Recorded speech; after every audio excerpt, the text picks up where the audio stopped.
Welcome to AstroDetectives. This is the show where we try to match our guest to their correct birth chart. As always, we have 2 charts to choose from, and today, our guest is either a Capricorn or a Leo. Did I get that right, Sarah? You got it right, Scott. I'm impressed. Let me switch back over here to this other screen where I have our guest information right now. I'm Scott. I'm a skeptic of astrology. I'm here with Sarah, co-host, astrologer, and friend.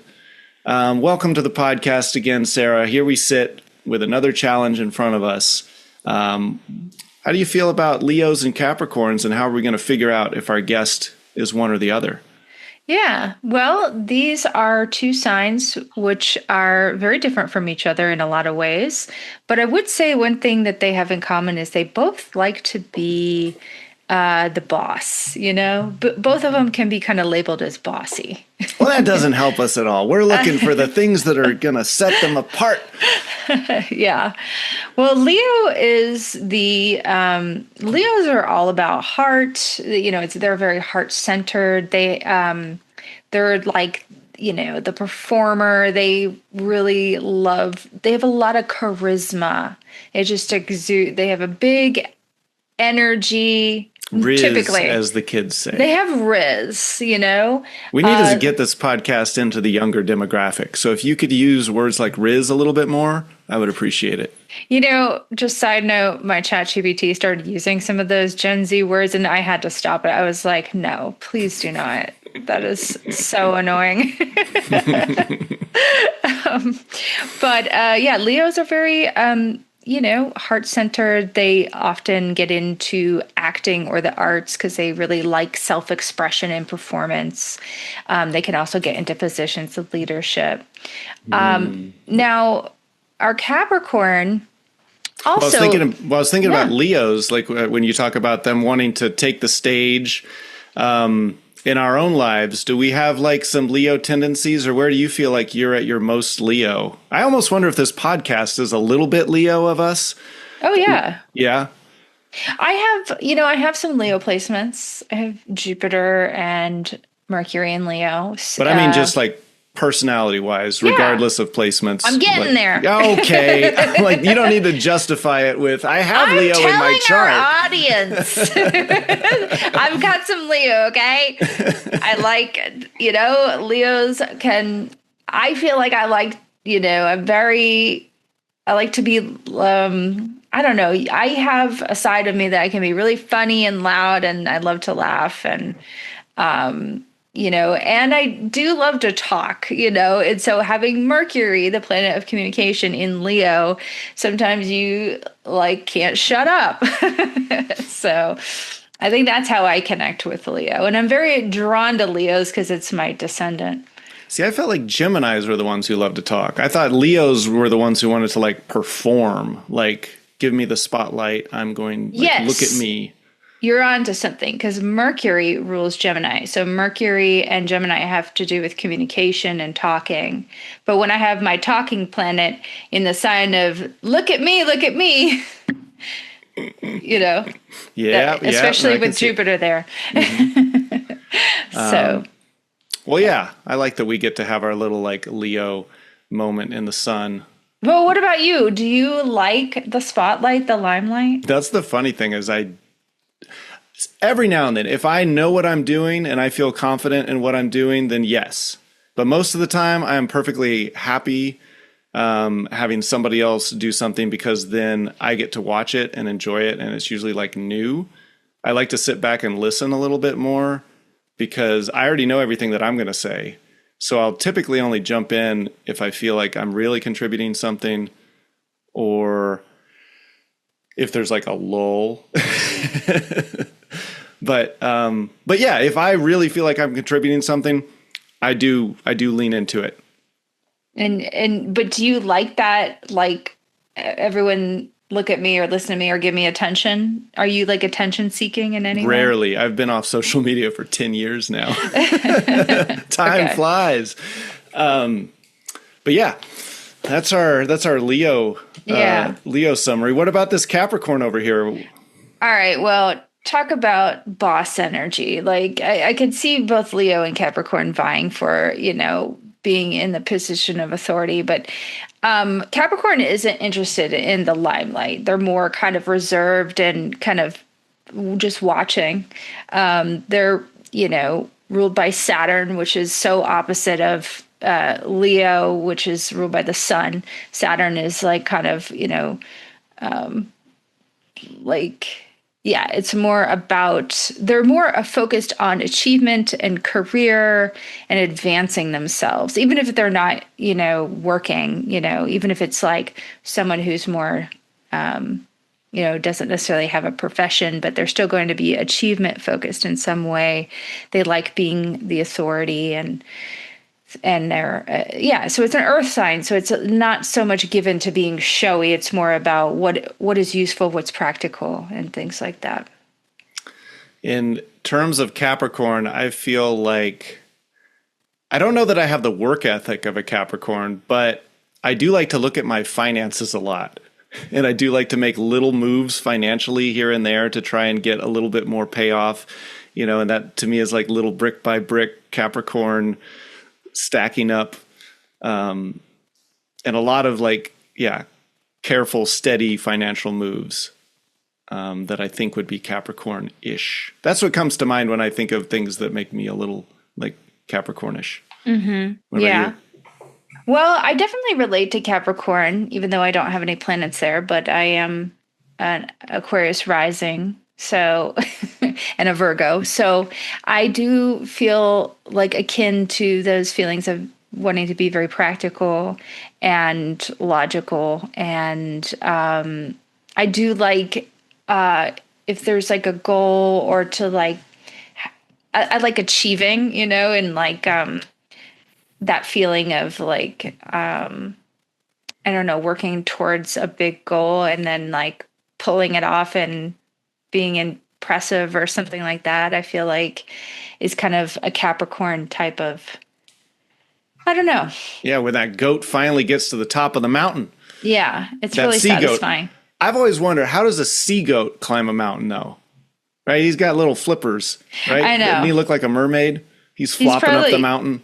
He's got maybe, I think, two hooves. So he's probably he's dragging pulling himself up. But the great question. I've always wondered that. I don't know, like how I'd have to sit and think about that Capricorn question a little bit more, but I definitely get along with Capricorns well. They have a good dry sense of humor. They're very practical and grounded. Mm-hmm. So. Well, that's what I'm going to be looking for. Old simple sun sign astrologer over here. But some people want to go a little deeper. Can you help them flesh out the other signs in these charts and maybe where they can get the full case files so that they can plug in the actual dates and make whatever charts they want to? Yeah, so people who are interested in looking at these charts can go to AstroDetectivesPod.com, go to our case files section, and you can get these charts in either whole sign or Placidus. And if you actually want to actually get in the nitty gritty and cast the charts in your own system, then sign up for our Patreon, because we will give you actually the chart data so you can plug it into your own system. And so, we'd love to have a few more members. Be looking at transits and things like that. Mm-hmm. Transits, progressions, all the good stuff. So, boy. But it's a dangerous amount that I've been learning over the course of our 3 years doing this show. Is it a dangerous amount? Yeah. You gonna hurt someone? Yep. With my knowledge. Yeah. But so I would say some differences between, do you want me to just go? Yeah, let me just say what the big three are of these two charts. So our Leo chart is a Taurus rising with an Aries moon in the 12th house. And they have their Leo sun in the 4th house, and they are ruled by Venus and Virgo in the 5th house. And something interesting about them is that chart lacks water. They have their north node in water, but other than that, no water in that chart. Water has a lot to do with sensitivity and intuition and things like that. And relaxation is another thing. So this person might struggle with those things. In our Capricorn chart, we have a Virgo rising with a Capricorn sun and a Libra moon. And what's interesting is this person has their Mercury, which is the ruler of their ascendant, in Capricorn in the 5th house. So both of these charts have their ruler in the 5th house. And this Capricorn chart, interestingly enough, also doesn't have any of that water either. So they're struggling with that, but they also don't have any fire in their chart. They have Saturn in fire, but that is almost like lack of fire. That's like negative fire. So fire gives us a lot of like energy and mobility and movement and things like this. So this person could struggle with lack of motivation or lack of movement or lack of self-expression or excitement and things like that. So, but yeah, interestingly, they both have their ruler in the 5th house. So I expect this person would have some sort of life themes that revolve around children, romance, children, romance, hobbies, what we do for fun or pleasure, things like that. And I think they did say something about that on their survey. I was going to say, that does sound like a wide variety of things. Well, the overarching thing that ties all those things together is creativity. So children are something we create. And okay, so it wouldn't be the raising of children, or I guess it wouldn't be like you're teaching. It wouldn't be anything like that. It would be like you have a biological child. Well, no, this can be a lot of like children's authors might have 5th house placements, or people who really are connected with children in some way other than just having children. And this person did say that when they were growing up, their mother thought that they should, I think, work with children in some type of way. I think it was like work in a NICU or something like that. I don't know if elsewhere in their life. I don't think that that's the path that they ended up choosing, but I thought that was really interesting. But yeah, children are something that we create. It's like a creation from us. And so it does always feel weird to say that the things that go in this house are children and sex. That does feel like, okay, that's how you get children. Yeah, exactly. But I don't know. I always feel like, yeah. And so a lot of romance authors, a lot of people who work with children, a lot of people who just really have a lot of hobbies, things like that, are like 5th house, and actors too, because it's a house of like performance. All right.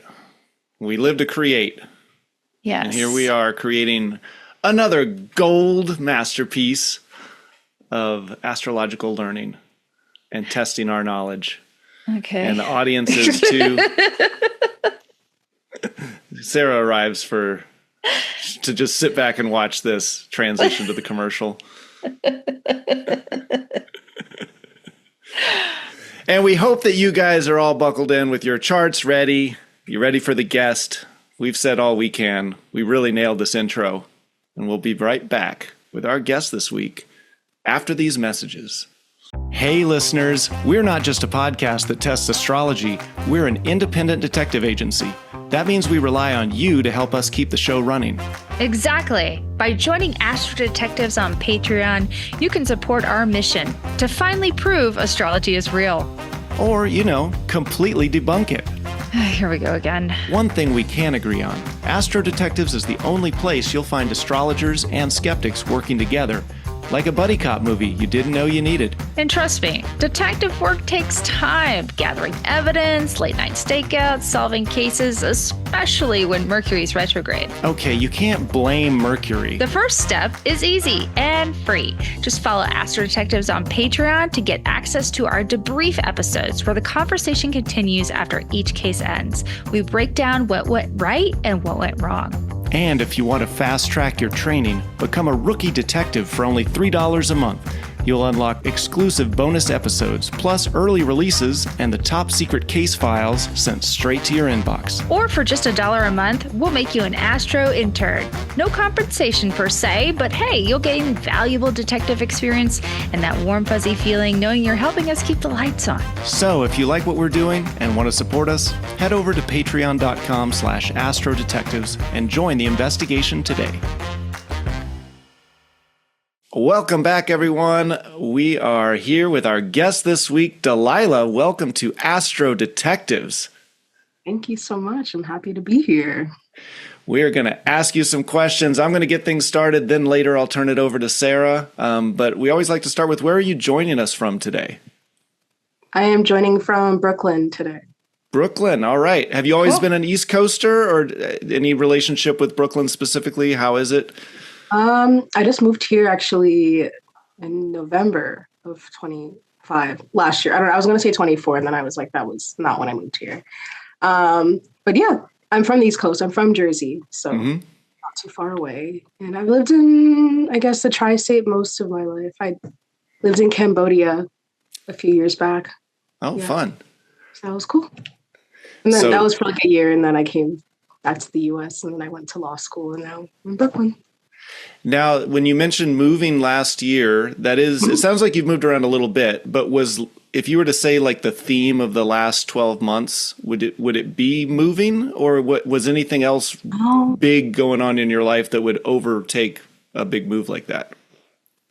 I feel like, to generalize it more like transition, I feel was like a pretty big theme in the past 12 months, I'd say.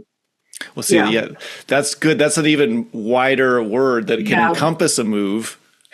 Yeah, exactly. Well, I had left another job. I moved to Brooklyn, apartment, a lot of life changes. So yeah, but I love it here though. So it's great. Well, let's talk about jobs a little bit. If you're currently at a job, what do you do? And then we can get into a little bit of your history and notice if there's any patterns that you've sort of gravitated towards. Yeah. So right now I'm working at an insurance company where I'm like a claim specialist, kind of like adjusting claims. I'm doing training right now, so I'm not doing the actual nitty gritty. I just started last month, but so far so good. But I'm a lawyer, so I have a bar license in New York and New Jersey. So before I was doing employment defense, where I was defending employers who are like municipalities and some companies and things. So very different jobs, but much better work-life balance, which is very nice. And what is it that you like about what you're doing? Or what drew you to this job? And was there an issue with the last one that made you want that transition? Yeah, I liked the work enough, and I liked my coworkers a lot. They were great, but I think just like the work-life balance was a lot. And a lot of my life, like I'm from New Jersey, which was great, and I lived in the suburbs, but a lot of my life was in the city. All my friends were here. Like people I was seeing was here. I would come after work to like Liberty games at Barclays. And so I would drive from like West Jersey into Brooklyn and like run to Barclays after paying like $50 for parking tickets and stuff. And I was like, this is horrible. So I might as well come here. But I guess in this new job, it's a better work life. It's less like, it's more like a working to live than living to work, which I think I'm more of the former, because I don't want to live just to work. I want to live to have fun and have money to have fun. And be in the city, right? You feel like you're more in the mix. Exactly. Oh, for sure. I live 5 minutes away from the train, so definitely more in the mix than NJ Transit and all its issues. Oh, yeah. Horrible. Yeah. For the listeners who are from Jersey, they'll understand. There's plenty to do in Jersey too. There is. I love New Jersey, but I like Brooklyn right now. I like it for me right now. All of our New Jersey listeners, I'm not sure if we have a New Jersey listener. I'm a huge Jersey fan. My family is from there. There you go. Oh my God, where from? The Red Bank area. Oh, okay. Cool. I do love Monmouth County. That's Monmouth, right? Like Yeah. Monmouth. Yeah. Yeah, Monmouth County. Yeah. Well, are there like certain skills that you feel like you bring to this job or jobs in the past that are kind of consistent? Like you find I'm really good at this and I'm able to apply it in this job. Yeah. I'd say definitely being able to like, I guess, talk and like translate things to a variety of people. So like, again, that's like a matter of emotional intelligence, just like knowing where people are at, whether it's like their emotions or like their knowledge. Um, Also knowing like just how to talk to people instead of just being like a very abrasive person or a very like shy person. Like when I was a kid, I was like super shy and was very kept to myself. And now as an adult, I'm like shy in ways, but I'm like, okay, I have to get my point across. I'm going to get it across in some kind of way. So I try to bring those. I wish I was more organized sometimes. Not that you asked my weaknesses are, but I think I'll say. No. You know exactly where. That was the first thing I thought of. I'm like, organization is not my strong. Well, you know where I was going to go. See, that was going to be my next question. Are there any things that you kind of struggle with? It sounds like you're a great people person. You're able to, communicate, read people. But then, what are some areas of struggle? Organization, anything else? Organization. I mean, I think that encompasses a lot. Like, I think the people thing encompasses a lot because in my old job, a lot of it was very much having to anticipate what people would argue. Like, if we'd had like a claim for something, I'd have to be like, okay, how do we best defend this? What is our best strategy here? And that applies to my current job now. But I guess the organization, I feel like I'm better organized when it's like left to my own devices and like the clock is working against me versus like someone is like kind of breathing down my back, being like, what's happening here? What's happening here? What's going on? And I'm like, leave me alone. I don't want you around me right now. So yeah. Does that mean, do you like to be more in charge of your own schedule versus having someone monitor you? Yeah, like I'm fine with having a supervisor and someone giving me like the rules and guidelines, but I just would rather be like working self-sufficiently. But I'll get stuff done. It just might not be like if it's like you want something done in like 10 days, I'll have it done in 10 days, even 9. But like if you're going to be sitting behind me watching me do it the whole time and asking every 15 minutes if it's done, like then I just get a little bit annoyed and I'm not in my working element at that point. Oh, I would get nervous. I'm like, I'm being monitored. I'm going to mess up. And then it takes twice as long to do the task. Yeah, that too. Yeah. But you're getting annoyed over there. You're like... Well, I don't get obviously annoyed. Like, I'm not like, oh my God, leave me alone. But I definitely am like, okay, like in my head, I'm like, all right, what's going on? But then I'm like, this is a lot. Like, you're asking me 5 times a day if this is done. And no, it wasn't done 15 minutes ago. So they think if they keep asking, that'll make it go faster, but it doesn't. Yeah, no, it never does. So what does annoy you? I mean, if you said like you're not outwardly frustrated with them if they're monitoring you, are there certain things or situations where you find yourself kind of, I don't know, bothered? Like in life? Yeah. Yeah, I think like I have a lot.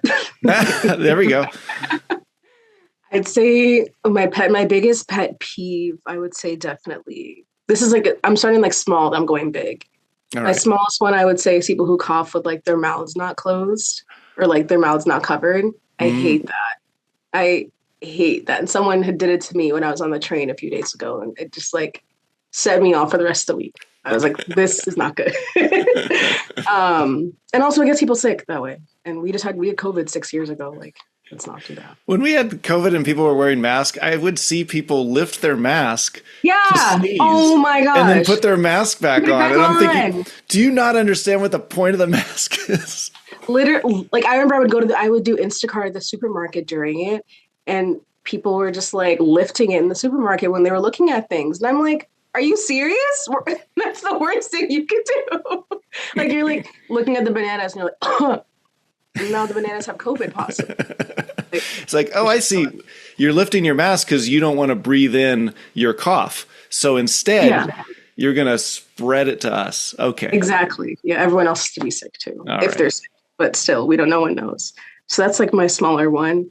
Um, I would say like a bigger one that I get regularly annoyed by, I guess, just like when people can be like a little like this is a very niche one, I guess. But when people like meet you in the past and then like you like let's say you had like a decent conversation for like 15, 20 minutes. At least for me, like if I talk to someone for more than like 5, 10 minutes, like I might not remember your name, but I'll remember I talked to you. But I hate when like I'll see people like that and they'll be like, "Oh, who are you? I've never met you." And I'm like, "I know you know who I am because I saw you looking at me before across the room. Like I know you're just trying to be like little like I guess not like exclusive, but like I don't know. It's very weird. It's a very weird social dynamic that I just do not like when people do that. And I usually try to call people out and I'm like, "Oh, I like talked to you last week. Or, like I talked to you yesterday." Like it's okay if you don't remember my name because I don't remember yours, but I know you remember talking to me. So I hate when people do that. And then I guess in that branch, I hate when people like exclude other people like on purpose. Like I hate not like bullying. Well, I hate bullying too, but that's like everyone hates that, obviously. Yeah, pretty universal. Except the bully. The bully loves it. Well, the bully doesn't like to be bullied. Yeah, exactly. Yeah. When they're bullied, they take it out on other people, and then it's Yeah. like a like pay it forward, but like derogatory. No, I just hate people exclude people. Like I have like a lot of friends, and like I'll have weird social dynamics sometimes where I'm like making sure everyone's okay, and some people are like, "Why do you talk to that person? Like they're so weird," and I'm like, "I don't know. I talk to you too. They don't like you either, but you don't see me like not spending time with you." I just have two friends who don't like each other right now, and so it's very like they're not in the same social group, but they both very much talk about how much they don't like each other, and it's very weird. So, And do you feel like you're the peacemaker? You're trying to like respect everybody, keep everybody being peaceful and nice. yeah, that's what I try to do that a lot. Like, try to make sure everyone, like, I don't try to make sure everyone's best friends. Like, I used to do that as like a kid in high school, and that was exhausting. Um, but now I'm just like, well, that's my thing. I don't know what I really can say. Like I try not to be as like people pleasing. Actually, that's a personal annoyance of myself. I get annoyed when I people please other people. And so I've been trying to actively work against that because I'm like, that's a waste of my time. What's the process to stop people pleasing? You just say no more often? Well, that definitely, but more like it'll like if I just don't agree with it's usually when I don't agree with someone or something or what they're doing.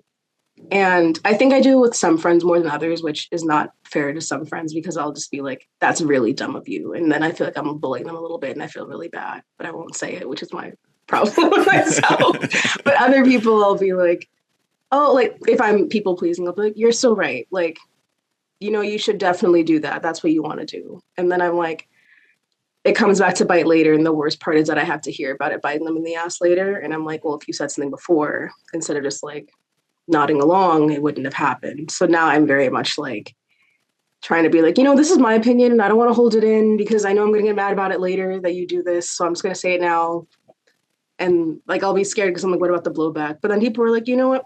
Thanks for saying it. I'm still going to do it anyway." And I'm like, okay. But I won't blame you when it goes wrong. That's exactly. what you. Well, no, I will blame them. No. I mean, they won't blame you when their bad decision goes wrong. Exactly. So I'm just like, I know I put my coins in, like the investment's just waiting to gain interest. So well, let's go back to childhood. You mentioned you were kind of a shy kid, and maybe a little bit of trying to get everybody to get along all the time. But overall, anything else, or what were your hobbies? Maybe a little bit of your relationship with your parents too, or anybody you were growing up with. Yeah, I did. When I was 3, my parents had me start playing violin, and I played that. Well, I still know how to play it, but I haven't played it like as frequently. The last time I was like really playing it, I think I was like, well, I'll say it was recently because I don't want to give too much away. But I played it for a while, and I did like a lot of music theory classes. Like I learned how to read and write music at a young age and things. So I would like know how to like listen to music and be like, "Oh, that sounds like tonally that sounds bad." Like I have opinions on music, but we're not getting into that. I guess my parents and we had a good relationship. I was with my mom a lot as a kid. My dad was always like very busy working. My mom had a job too, but her job was very much 9 to 5 because she worked in education. So I don't know. I remember as a kid spending a lot of time with her and my brother. My brother is 5 years younger than I am. We're very different people. Oh man, I can't even say. I was gonna give away something, but I can't for the sake of the pod. Yeah, I guess as a kid, with my friendship dynamics, at least that I remember, I went to a lot of different schools. Not a lot. I went to like one school for preschool and then one school for K to 5. And then I went to a private school for middle school. Then I went to boarding school in high school. Um, so definitely until I went to high school, it was very much like K to 5, I had amazing friends, had best friends. And then eventually it was like hard to keep in touch because I was like, oh, like I'm at a different school, like a different place. And I didn't have a cell phone because my parents are very strict on phones. I don't think I had one until like high school. So most people were like at school on their phones texting, and I'm like sitting there with a pen and pencil. But honestly, I have gone back and forth now about whether I even want a phone. And I hate having it sometimes because I'm just so addicted to it. But yeah, as a kid, I loved having friends. Oh my God, I would have these birthday parties every year. I can't say when, but they're very fun. And I would invite a lot of my classmates, and they like, I wouldn't say they had like a theme.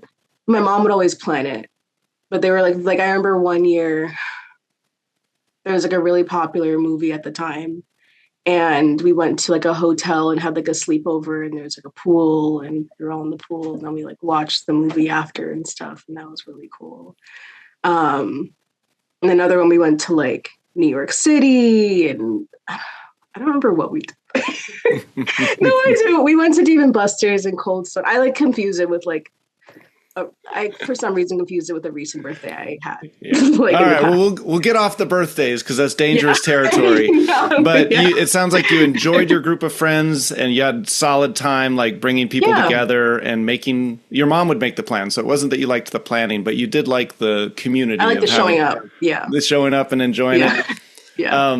Can you talk a little bit about maybe what your hobbies were then, and then tie it into what your hobbies are now? And maybe if there's any that have continued. Yeah. I mean, as a young, like a child, it was a lot of violin music classes. I played like rec soccer, like for my town's league, and that was great. But most kids do that. And then middle school, I did more violin. Like I played violin, I did like orchestra and chamber music and things throughout up until I think college, like the end of college. So I was doing that for like at least, I don't know, it's probably 10 or 20 years. And then in high school, I started writing a lot. Like I would write like poems and stuff and like stories and things like on the computer. I tried to join this like creative writing club, and they like didn't let me,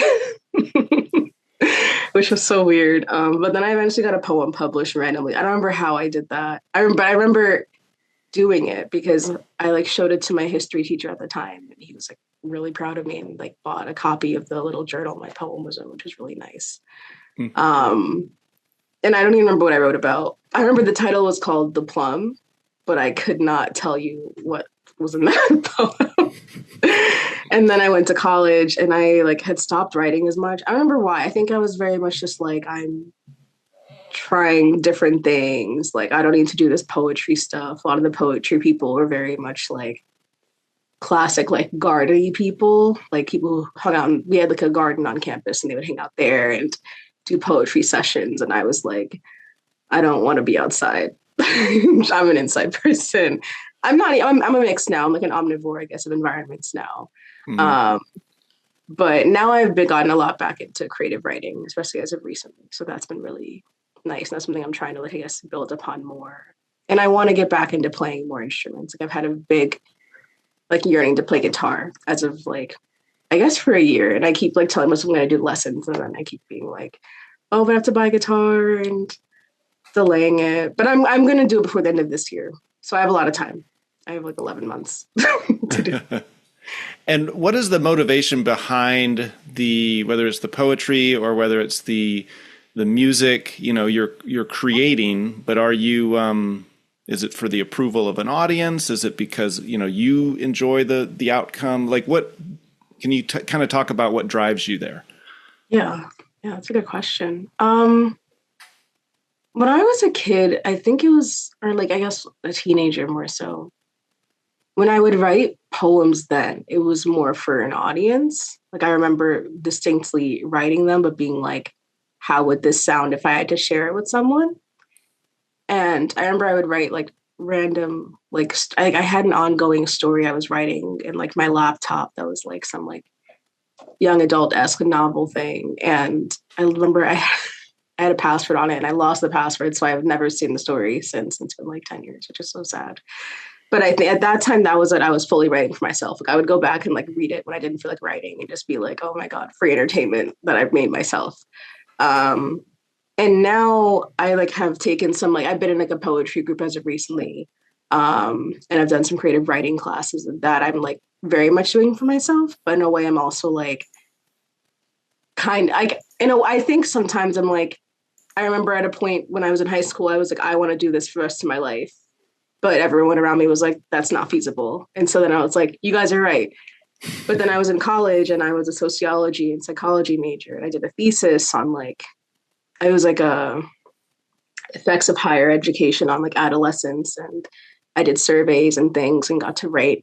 And I remember I like loved writing this thesis, even though it was like nonfiction. But I was like, it feels like I'm just like writing a story of like all this research I've done and blah, blah, blah.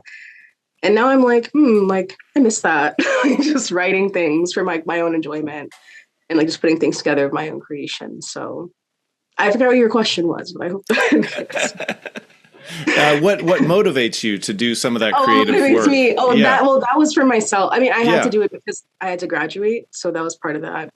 I was actually late on my thesis, so that was very funny. So I got docked upgrade.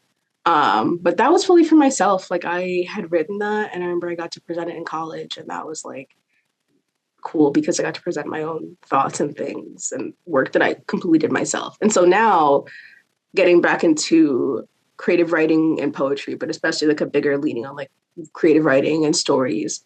I'm definitely doing a lot of that for myself. Like I went into a party last week or 2 weekends ago and I was just like, went to the bathroom and just started writing a poem. I was using the bathroom. Like, okay, like I'm not going to share that, but I really enjoyed writing that.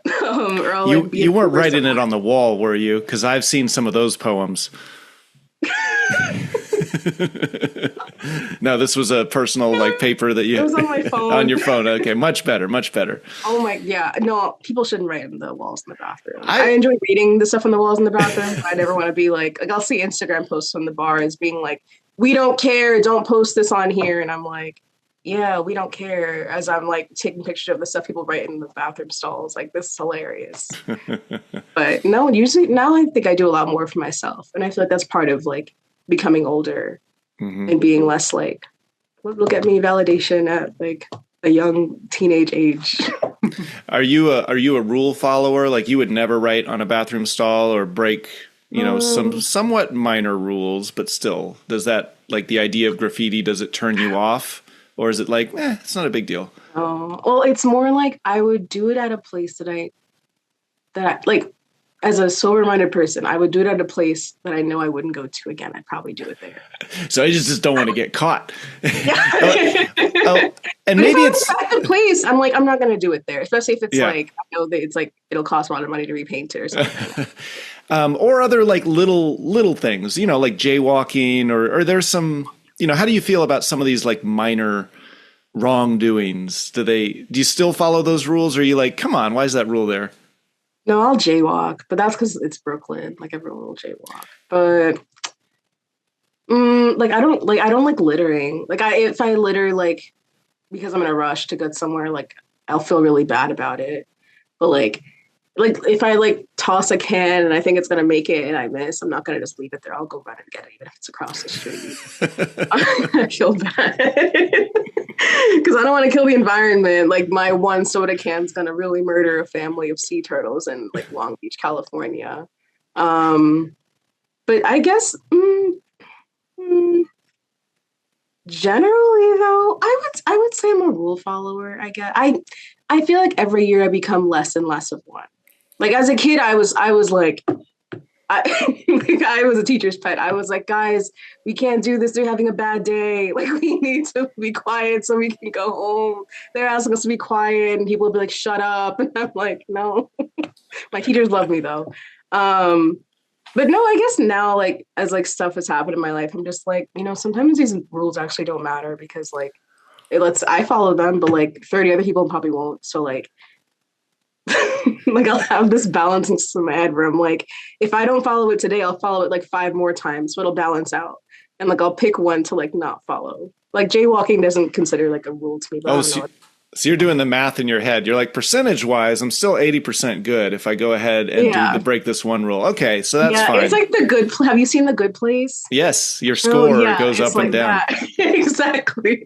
Well, that's a good mention. I was going to ask some of your like shows and movies and maybe music, like anything in particular that speaks to you.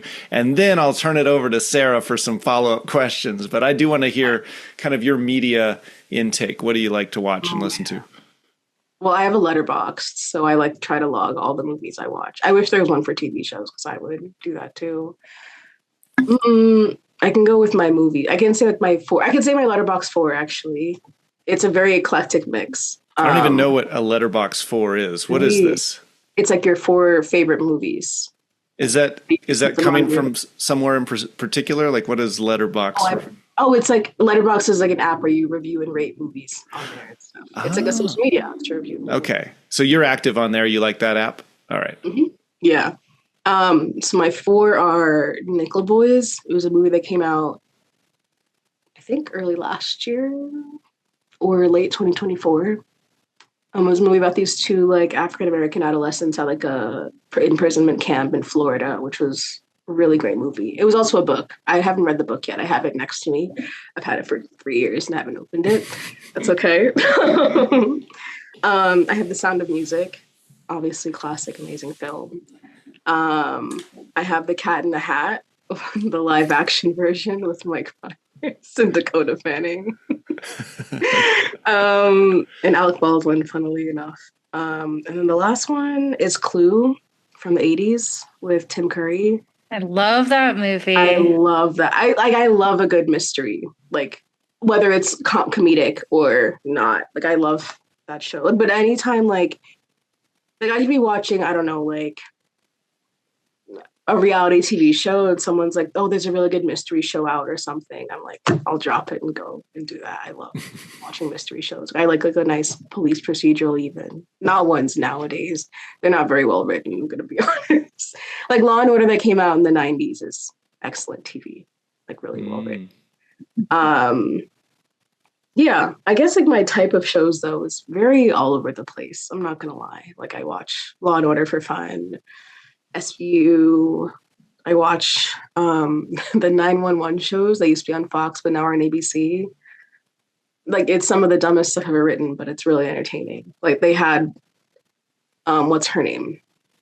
Angela Bassett, who's a character on the show, like landed like a airplane, or maybe it was a cruise ship or something. And there's another episode where they landed like a rocket ship that went to outer space. And I'm like, Ryan Murphy, why are you writing these dumb shows? But yeah, I do love his work though. I was a huge Glee fan as a kid. Massive Glee fan. Yeah, that was crazy. Yeah, see, he's another one that I guess does a little bit of everything. You say, you did Glee, but now you're doing American Horror Story? What's going on? Yeah. But you're sort of like in that genre, you can bounce from one to the other and appreciate all these totally different genres. Yeah, I think I've seen like almost all of his shows. I haven't seen like the crime ones he puts out on Netflix. Those are like a little bit too weird for me. Like, I like a good like thing, but I'm like, I know what happens, so that's not a mystery. That's just sick. If you made it through American Horror Story and there's something else that's even weirder than that. Yeah. Oh my God. Because that's where I didn't even watch them when they came out. Like my friends would watch them. Like, it's so good. And I remember I watched Asylum, I think like during COVID. And I was like I feel like I'm just watching people be tortured. Yeah. This is uncomfortable. Yeah, they were. Like, in weird. I guess that was the theme. It should have been AHS torture. Right. Like, Yeah. they were in the asylum half the time, and then you have Sarah Paulson and Zachary Quinto out here. Every season, though, people are being tortured in various ways. To me, it's just like American torture story. Yeah. Yeah. All right, Sarah. Sarah, we got a lot of info to get you started, but anything like that you want to hone in on and focus on and get some more information from Dalila here? Yeah. Well, it's been very interesting so far. One thing I wanted to ask you, might seem like some random questions. Do you daydream a lot or have focus issues? Yeah, I daydream all the time. Unfortunately, it's not unfortunate. I do love it. Okay. Yeah, I've had more focus issues as an adult than I have as a kid, which is very interesting and weird. But Okay. yes. No, I think you had. So, all right. I want to ask you about actually on that topic. Do you at night dream a lot, very vividly, or anything like that? Yeah, yeah, I would say so. Yeah. Very okay. Do you ever have like visions? Okay, I do sometimes in weird ways. Yes. Like I'll have moments like I was texting my friend on Sunday and she said something and I was like, I knew you were actually gonna say this at this exact time in a weird way. But I didn't like no, like I didn't have like a that's so Raven moment. It was more like a deja vu. Okay. I'll have those like once a week. It's very weird. So as far as your health, I think you had mentioned, I'm trying to remember what you said on your intake form, or not intake form, your survey. We're not taking you in. But, or maybe you said it in the interview, but okay, you said you were a premature baby. Is that right? Mhm. And did you have any health issues as a child? Did you say something about that? Or that I think you said you were really shy. Maybe that's what it was. Did you Yeah, have I had asthma as like a teen, which was asthma? like yeah. But it wasn't like hard. Like I didn't have it like all the time. It was more of like I would have like an inhaler when I needed it. But I would go to the pulmonologist like Okay. once a month, which I guess is like regular. Okay. Any other health issues or concerns or minor things? Mm, Surgeries, car accidents, no, no, not that I can really remember. ever struggle with like acne or things like that? Oh yeah, I did. I had like it wasn't even cystic. I would just have these like really. It was literally between sixth and eighth grade, and then it like pretty much stopped after like spring. Then I was like, I remember I took my eighth grade like graduation picture, which was I remember because it was so embarrassing. I had like, I would get these like eye styes, which I get sometimes, but they go away way faster now. And I remember I got like an eye sty and I had this horrible acne breakout. And I Mm. had my braces. I had braces. And yeah, I looked disgusting on that picture day. And they actually rescheduled the photographer just because I looked that bad. Oh my gosh. No, it was bad. I mean, they weren't like, oh my God, you look chopped, but they were like, oh, what's going on here? Do you want to retake it? And I was like, yes. Yeah. Any That broken was great. any broken bones or twisting ankles or things like that? No, I used to go to the orthopedist though for like, I think I had like flat feet, but Flat feet? no, yeah, I never broke. I don't think. No, I never broken a bone before. Not that I know of. So, yeah. Are you prone to getting like sick a lot? Mm, I have more recently, but I didn't like I when I was a kid, I rarely got sick. Like I might get like a cold or something, like a stuffy nose, but like I remember like every time I remember being like distinctly sick, I can remember it. Like I can't say that. I was in second grade and I had a really bad like I think it was food poisoning or like neurovirus or something, and I remember I like went all over like or like reading area, and it was bad, and I got to go home, and that rarely happened to me as a child, so I remember that very distinctly. Mm. Yeah, there's another time I was sick, but I won't get into that because I feel like I might give away a date. So I won't say that. Okay. But you can say, well, how you were sick. I don't know. What are dates? I don't Yeah. know. Not dates, Yeah, but I you guess. can say, like, are you saying you had the cold or flu or? Um, it Or was like a COVID. really Then we bad know. fever. Oh no, it was. I don't think I've ever had COVID. I was like, that's one where we generally know the dates when people most got COVID. Yeah. Yeah, no, I don't think I ever got it. But I mean, well, this was like it was a really bad fever. I just remember feeling really faint when I came home from school one day, and then I stayed home, and yeah, and then I sweated out all day, but it was insane because I was just like drenched. So yes, I was really sick. I did get when I was living in Cambodia, I got sick. Um, I don't exactly know how I got sick, but I'm pretty sure it was because I was sharing a bottle with the kids I was teaching, which we weren't supposed to do, but I felt really bad. So I was like, you guys need water here. And I think one of them probably tried to refill it to be nice because they were very sweet. And I thought I was going, that's me. This is me being dramatic. I thought I was going to die. I truly did. I was barely awake for like 10 days. I was just like on all fours. The person I was with was like, let's go on a trip. We already bought the tickets. I'm like, please leave me here. And she's like, I don't want to go alone. And I'm like, okay. And I'm like, sunglasses on, like feeling like I'm hungover everywhere we're going. I'm just like ill. And Well, she's having time with her life. do you know what happened? Was it like parasite or bacteria or something? I think it must have been like it probably was a parasite because we were like, okay, like like we went to Thailand, and so we were like, okay, if I'm still sick, like 2 days after we come back, I have to go to the hospital. But we didn't want to because like the person who was the director was back in America and she was pregnant. We felt bad, which is crazy because I was incredibly sick. But I was like, I don't want to bother her. Like, let's just go on vacation. And I'm like, just drinking like 10 bottles of water an hour, like feeling horrible. Yeah, I never got that checked, but I haven't felt that bad since. So I And think it what was probably a parasite. and what brought you to Cambodia? What were you doing there? I was teaching at a school for street children. So like my college had like a program Oh, where you could apply to go and teach. They had like different locations. I wanted to go to Cambodia specifically. okay.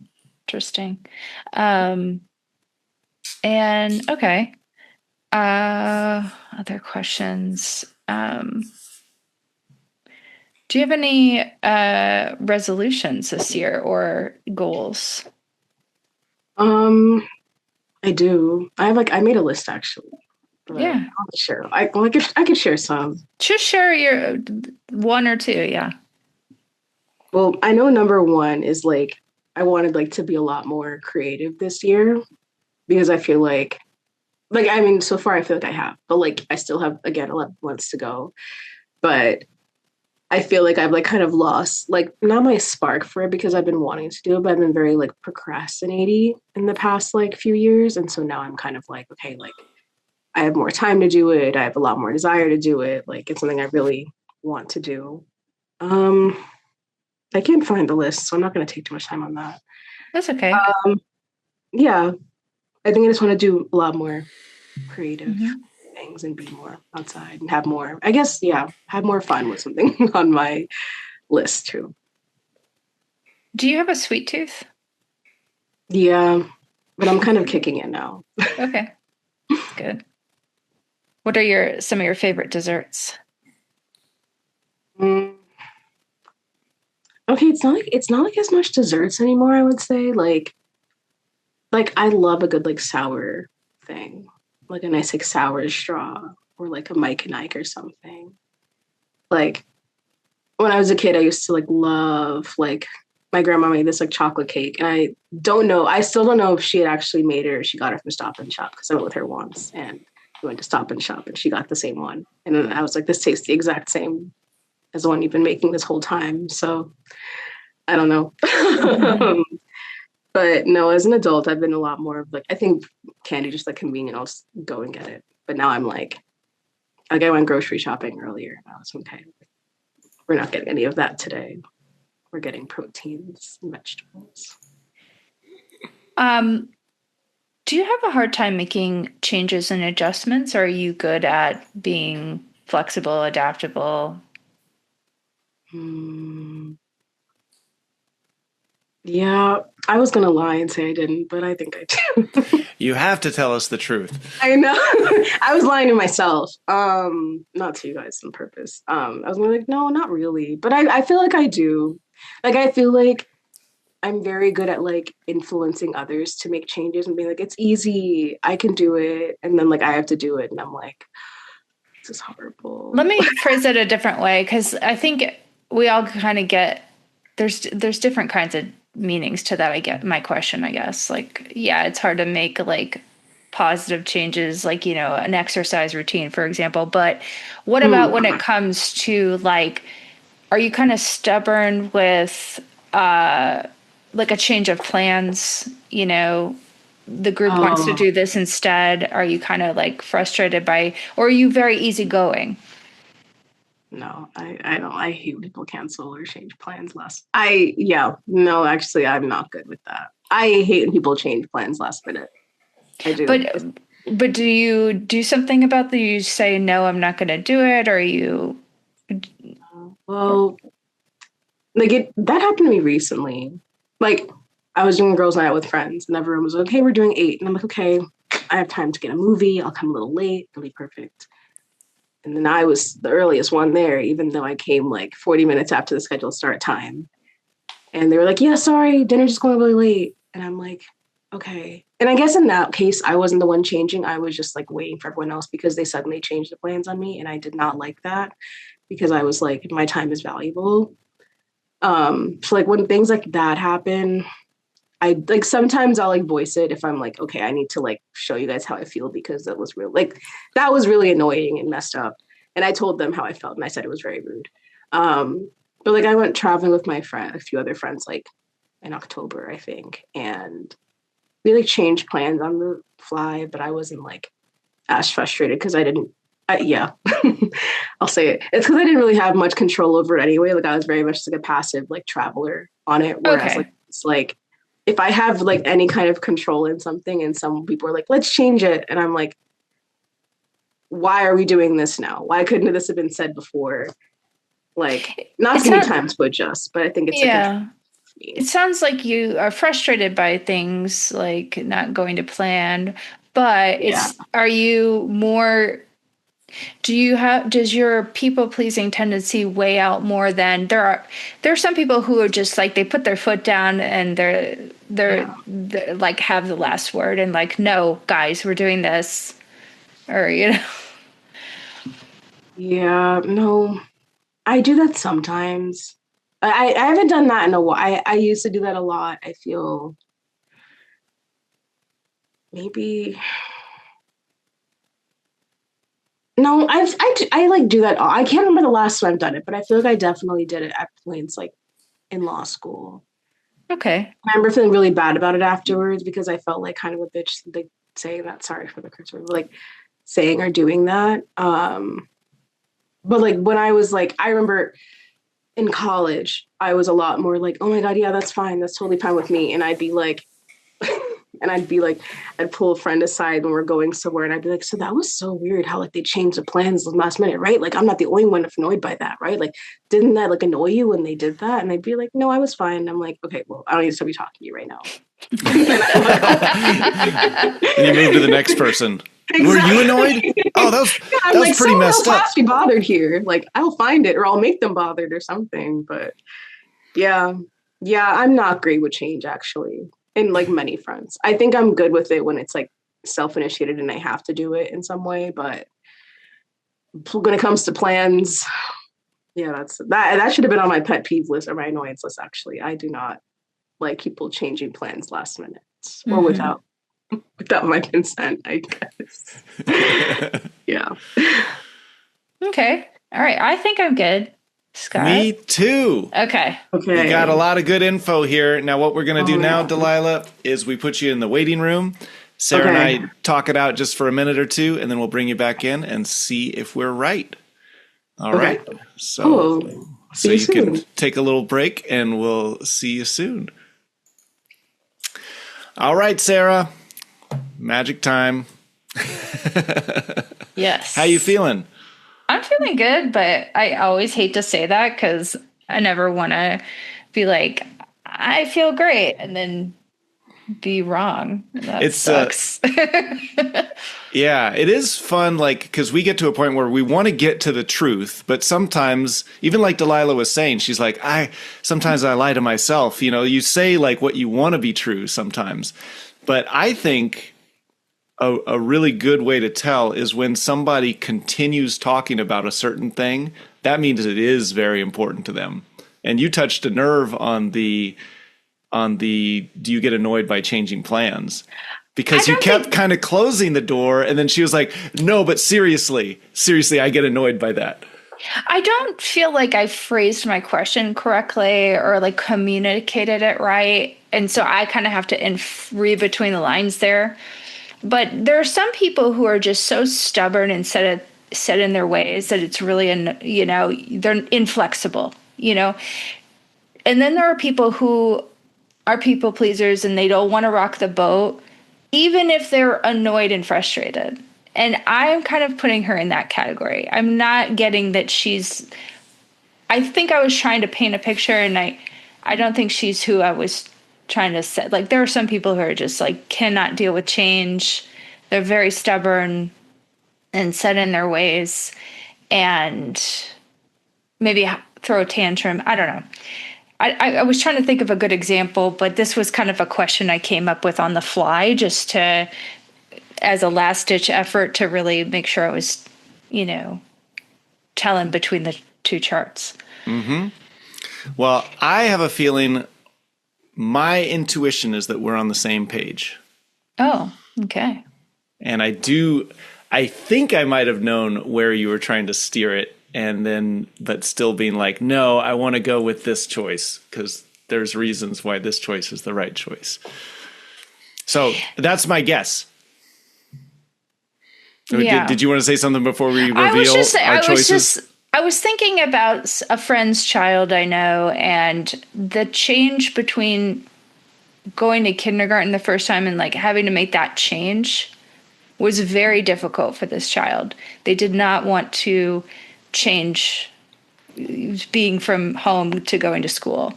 Whereas there are other children who are more like trying to please the adults, or even if they don't like it, do you understand what I'm trying to say? There are people who are more resistant to change, that they don't care about people pleasing, So anyway. Yeah, I mean, I guess you could be equally as annoyed, but then it takes some other motivation of, am I going to stop it from happening? Am I going to stop the change? Or am I going to be very frustrated with the change? Some people like change. I guess maybe asserting dominance is what I was trying to get at. Some people are better at doing that. And I wasn't getting that she was someone who's going to assert their dominance to get their way. Yeah, I mean, people are complicated, but yeah. Well, in a certain way, though, a lawyer is asserting quite a bit of dominance in various ways. Yeah. But yeah. All right. On 3, we're going to reveal our sun sign choice and hold up our little piece of paper with it too, to be doubly sure. All right. 1, 2, 3. Leo. Capricorn. Oh, all right. I was wrong. I thought I was reading Sarah's intentions, and Sarah has surprised me. So can I ask why you chose that? A lawyer to me is also very much on stage. Mm-hmm. That's true. Let's see. Let me look. Sometimes I peek at the rising sign and the moon sign, even though technically I'm a sun sign astrologer. She was like changing careers, and basically because she wants more free time. That didn't sound like a Capricorn to me. And it wasn't this careful plodding along one foot in front of the other. I know to get through law school, that is a difficult journey, and that's what would make me think a little bit Capricorn. But at no point was she like, I want to be my own boss. She didn't mind having deadlines for other people. She just didn't want to be watched while she was doing it. Because, yeah, that was throwing up a few little Capricorn flags when she said, I don't want to be micromanaged. But also her performance on this podcast, to me, she was in the spotlight and really kind of embracing the stage of the questions and then going, like, we didn't need to prod for follow-up questions. She would continue covering the ground. And I thought that had a lot of Leo qualities to it too. Other reasons too, which we can get into in the debrief, depending on who's right or wrong. But what do you think, Sarah?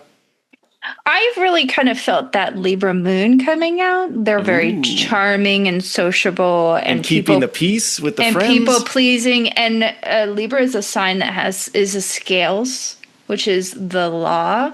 And so the creative writing and creative aspects I was attributing to the fact that she has a Neptune Cazimi, which is pretty crazy. I mean, there's certain words that come out, and I'm like, we've been doing this podcast 3 years, and I have never heard Neptune Cazimi. Yeah, Cazimi is when a conjunction is when two planets align, but the Cazimi is like a very narrow. It's like when they're in the heart of the sun, exact conjunction, and so that means Neptune, the planet of illusions and dreams and dreaminess, and is a big part of her identity. And that creative writing to me was really coming forward there. Yeah. Well, see, I thought creative writing, performance, Leo, doing it for the audience. But we're going to find out. Hopefully everybody at home has made their guesses. And then right after this break, we're going to find out who's right. Hey listeners, we're not just a podcast that tests astrology, we're an independent detective agency. That means we rely on you to help us keep the show running. Exactly. By joining AstroDetectives on Patreon, you can support our mission to finally prove astrology is real. Or, completely debunk it. Here we go again. One thing we can agree on, AstroDetectives is the only place you'll find astrologers and skeptics working together, like a buddy cop movie you didn't know you needed. And trust me, detective work takes time, gathering evidence, late night stakeouts, solving cases, especially when Mercury's retrograde. Okay, you can't blame Mercury. The first step is easy and free. Just follow Astro Detectives on Patreon to get access to our debrief episodes where the conversation continues after each case ends. We break down what went right and what went wrong. And if you want to fast-track your training, become a rookie detective for only $3 a month. You'll unlock exclusive bonus episodes, plus early releases and the top secret case files sent straight to your inbox. Or for just $1 a month, we'll make you an Astro intern. No compensation per se, but hey, you'll gain valuable detective experience and that warm, fuzzy feeling knowing you're helping us keep the lights on. So if you like what we're doing and want to support us, head over to patreon.com/astrodetectives and join the investigation today. Welcome back, everybody. We're here with Dalila again. Sarah and I have had our little conversation. We're on different pages, which is always fun. It makes the debrief more exciting. I just want to say, I'm like physically shaking, and I do this every time. Like, this always makes me so nervous. Like, I really hate to be wrong, and my body reacts that way. I love this moment because it's predictable tension. And I like to let the guests know you've done a great job. Your work is finished. This is our pressure now. And I just love the guests to embrace that piece. When you finish a big project and you can just like be there and say, oh, my work's done. And you get to watch somebody else stress out. Yeah. Oh my goodness! Wait, I'm so excited. You just enjoy. I thought I was going to sound so obvious, but well. Okay, this is great. All right, so we were choosing between a Capricorn and a Leo. Hopefully, one of those two is your sun sign. Yeah. Yes. Okay. Good. That's a good start. I'll be guessing the one that I think it is. And if I'm wrong, you're going to see Sarah celebrating over there, as has happened on the last 2 episodes. She's on a bit of she's trying to get a streak started here. And I'm trying to end my losing streak. Okay. So, Dalila, are Yes. you a Leo? No. Oh, 3 in a row. Scott is going down. Wow. But so many people have asked me if I'm a Leo, though. So it's okay. Okay, that makes sense. Great. Well, I can feel a little bit better there. Yeah. Well, So- wait. Do you guys have like you have my whole chart now? We do. Yes, we do. We have your Yeah. whole chart. We just ask on the sun signs to keep it simple, but Okay, because Sarah, you probably know why people would think I'm a Leo. Then. Yes, yeah, I have some guesses on why that is. Yeah. You have your sun and quite a few planets in the 5th house, which is a house of there's definitely overlap between Leo and the 5th house because it's a house of creativity and self-express. A lot of actors have placements in the 5th house.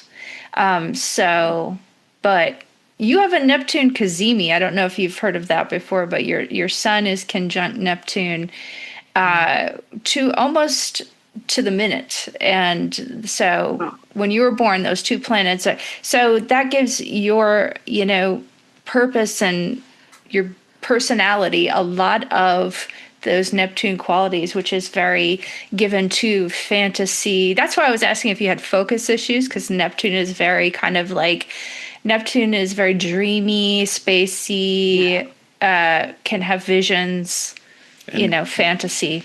and this is an excellent preview of what we're going to be talking about on the debrief for Patreon supporters. We're going to dive into the right chart now that we know it's the right chart. Sarah's going to expand on it. We'll see what Dalila associates with in her chart. Before we end this episode, though, Dalila, is there any place you want to send our listeners, viewers, anything you want to plug? Sometimes it's just a recommendation for them to just go outside and enjoy nature or whatever. Anything on your mind that you kind of just want to spread to the audience? Go to the movie theaters and support the arts. I love it. Love that. Yeah, because a lot of people like to watch stuff at home, and movie theaters. I'm not saying you have to go to like the big capitalistic ones. We can go to the smaller ones too, because they too need money.